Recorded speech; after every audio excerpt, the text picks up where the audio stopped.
आज हम लोग करने वाले हैं एग्जाम्पल 9.6 जिसमें बोला गया है block of mass m moving at speed v collides with another block of mass m at rest. ठीक है।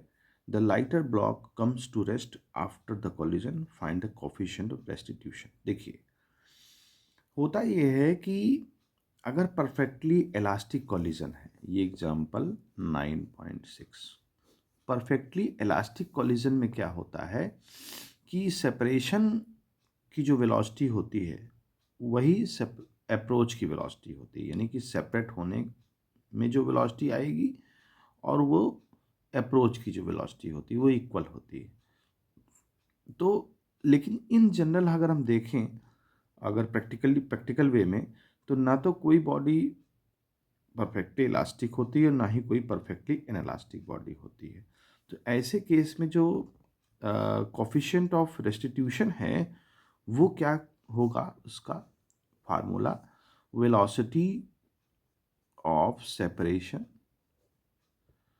अपॉन वेलोसिटी ऑफ अप्रोच, यानी कि जो अप्रोच होने की वेलोसिटी है और जो सेपरेशन की वेलोसिटी, उसका रेशियो इस हमारा कोफिशिएंट ऑफ रेस्टिट्यूशन कहलाएगा। अब यहाँ क्वेश्चन में दिया गया है कि एक बॉडी हमारी m मास की है, वो v वेलोसिटी से मूव कर रही है, और दूसरी बॉडी हमारी रेस्ट में है जो कि उससे टकराती है। ठीक है।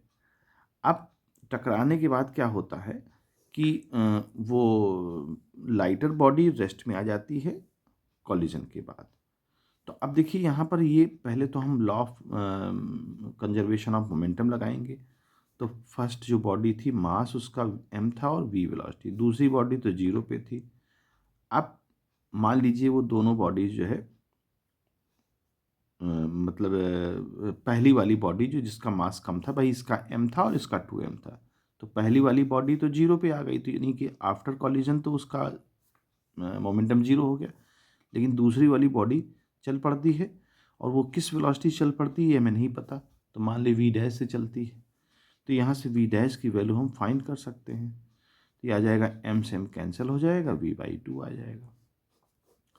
अच्छा, अब वेलोसिटी जो है अप्रोच की, वो अप्रोच की वेलोसिटी v/2 है। सॉरी, सेपरेशन की वेलोसिटी, सेपरेशन के बाद भाई वेलोसिटी क्या हो गई, v/2, और अप्रोच की वेलोसिटी v थी क्योंकि ये तो रेस्ट में था।